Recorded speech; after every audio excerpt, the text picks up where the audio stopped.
नमस्कार, प्रादेशिक समाचार के साथ मैं राहुल शर्मा। पहले मुख्य समाचार। प्रधानमंत्री नरेंद्र मोदी ने कहा, वैश्विक चुनौतियों के लिए सुरक्षित और समावेशी समाधान उपलब्ध कराता है भारत का डिजिटल सार्वजनिक बुनियादी ढांचा। ईडी ने मुख्यमंत्री हेमंत सोरेन को दोबारा भेजा समन। 24 अगस्त को पूछताछ के लिए बुलाया। बाबूलाल मरांडी ने मुख्यमंत्री पर लगाए जमीन लूटने के आरोप। आईआईटी धनबाद में एनआईआरएफ रैंकिंग में टॉप 20 संस्थानों के मेधावी विद्यार्थियों को पीएचडी पाठ्यक्रम में मिलेगा सीधा दाखिला। और पेरिस में चल रहे तीरंदाजी विश्व कप में भारतीय पुरुष कंपाउंड तिकड़ी टीम ने यूएसए को हराकर जीता स्वर्ण पदक। केंद्रीय मंत्री अर्जुन मुंडा ने दी बधाई। और अब समाचार विस्तार से। राष्ट्रपति द्रौपदी मुर्मू ने केंद्रीय वस्तु और सेवा कर संशोधन विधेयक 2023 और एकीकृत वस्तु और सेवा कर विधेयक 2023 को आज स्वीकृति दे दी। संसद ने हाल में ये दोनों विधेयक पारित किए थे। केंद्रीय वस्तु और सेवा कर संशोधन विधेयक online gaming, online money gaming और वर्चुअल डिजिटल परिसंपत्तियों को परिभाषित करता है। इसके प्रावधानों के अनुसार ऑनलाइन गेमिंग का अर्थ होगा इंटरनेट या इलेक्ट्रॉनिक नेटवर्क पर गेम उपलब्ध कराना, और इसमें मनी गेमिंग शामिल है। प्रधानमंत्री नरेंद्र मोदी ने कहा है कि भारत का डिजिटल सार्वजनिक बुनियादी ढांचा वैश्विक चुनौतियों के लिए सुरक्षित और समावेशी समाधान उपलब्ध कराता है। बेंगलुरु में आज G20 डिजिटल अर्थव्यवस्था मंत्रियों की बैठक को वर्चुअली संबोधित करते हुए प्रधानमंत्री ने G20 फोरम के साथ समावेशी, समृद्ध और सुरक्षित वैश्विक डिजिटल व्यवस्था की आधारशिला रखने के इस विशेष अवसर को महत्वपूर्ण बताया। केंद्र सरकार कल से विभिन्न राज्यों और केंद्र शासित प्रदेशों में 40 रुपए प्रति किलो की दर से टमाटर बेचेगी। उपभोक्ता कार्य विभाग ने national agricultural cooperative marketing federation of India और national cooperative consumers federation of India limited को यह निर्देश दिया है। दोनों एजेंसियों ने अब तक 15 लाख किलो से अधिक टमाटर की खरीद की है, जिसे देश के प्रमुख केंद्रों में बेचा जा रहा है। प्रवर्तन निदेशालय ईडी ने जमीन घोटाला मामले में मुख्यमंत्री हेमंत सोरेन को दूसरा समन जारी किया है। उन्हें राजधानी रांची स्थित ईडी के क्षेत्रीय कार्यालय में 24 अगस्त को पूछताछ के लिए बुलाया गया है। इससे पहले ईडी ने मुख्यमंत्री को 8 अगस्त को समन भेजकर 14 अगस्त को पूछताछ के लिए बुलाया था, लेकिन वे नहीं पहुंचे थे। उन्होंने ईडी को पत्र भेजकर इस समन को गैर कानूनी बताते हुए वापस लेने को कहा था। भाजपा के प्रदेश अध्यक्ष बाबूलाल मरांडी ने मुख्यमंत्री हेमंत सोरेन पर राज्य के विभिन्न जिलों में जमीन लूटने के आरोप लगाए हैं। श्री मरांडी ने कहा कि भ्रष्टाचार और परिवारवाद ने राज्य के विकास को रोक रखा है। बाबूलाल आज संकल्प यात्रा के तीसरे दिन गोड्डा जिले के पत्थरगामा में पत्रकारों से बातचीत कर रहे थे। इस मौके पर उन्होंने आरोप लगाया कि झामुमो, कांग्रेस और राजद तीनों परिवारवादी पार्टियां झारखंड को लूट रही हैं। उन्होंने कहा कि राज्य में विधि व्यवस्था की स्थिति दयनीय हो गई है। आकाशवाणी के ताजा तरीन समाचारों के लिए आप हमारी वेबसाइट newsonair.com पर लॉग ऑन कर सकते हैं। ताजा समाचार Twitter handle @AIR news alerts और Facebook page all India radio news पर भी उपलब्ध हैं।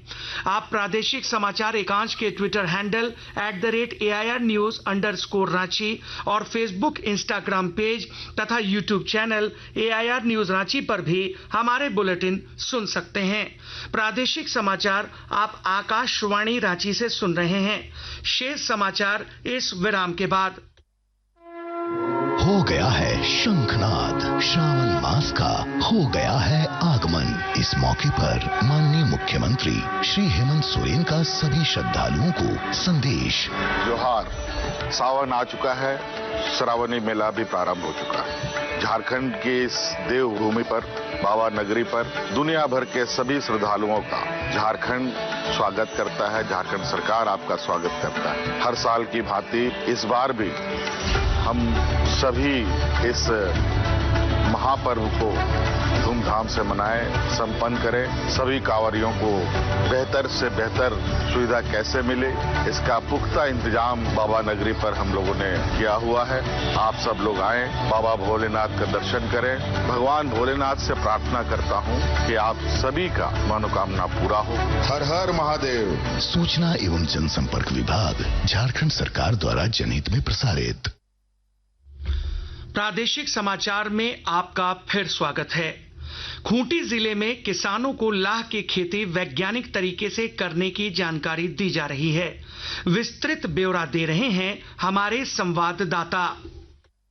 सखी मंडल से जोड़ने से पहले दीदी लाह की खेती करती थी। परंपरागत तरीके से खेती करने के कारण ज्यादा आमदनी नहीं हो पाती थी। JSLPS द्वारा दीदी को वैज्ञानिक तरीके से लाह की खेती से जुड़ी जानकारियां दी गई। प्रखंड स्तरीय कार्यशाला सह प्रशिक्षण कार्यक्रम के माध्यम से वैज्ञानिक तरीके से लाह की खेती को लेकर प्रशिक्षित भी किया गया। प्रशिक्षण प्राप्त कर दीदी ने उचित तरीके से खेती किया और लाह बिहन लगाकर समय से दवाई और स्प्रे किया। दीदी वर्तमान में लाह खेती को वैज्ञानिक तरीके से कर रही हैं। इससे उनके आजीविका में सुधार आया है, साथ ही आर्थिक स्थिति में वृद्धि हुई है। आजीविका वनोपज मित्र ग्रामीण परिवारों को लाह की वैज्ञानिक खेती में मदद करते हैं।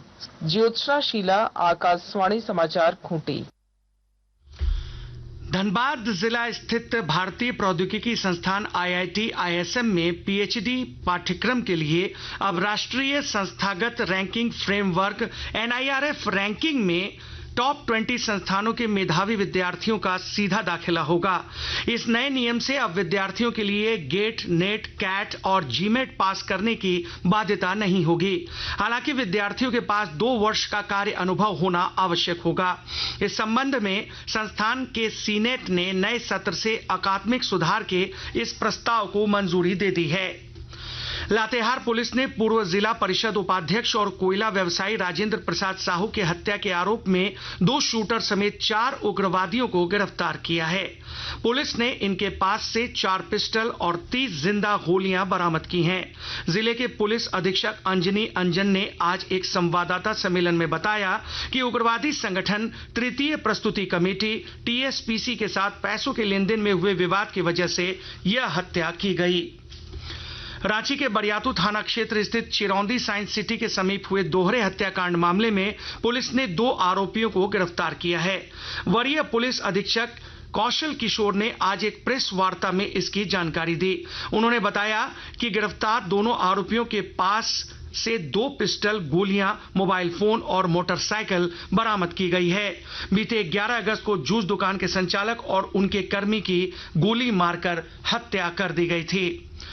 देश में एक साथ 15 माउंट एवरेस्ट विजेता कल रांची स्थित सेंट्रल कोलफील्ड्स लिमिटेड CCL के कन्वेंशन सेंटर में जुटेंगे, जिसमें सभी पर्वतारोही अपने अनुभवों को साझा करेंगे।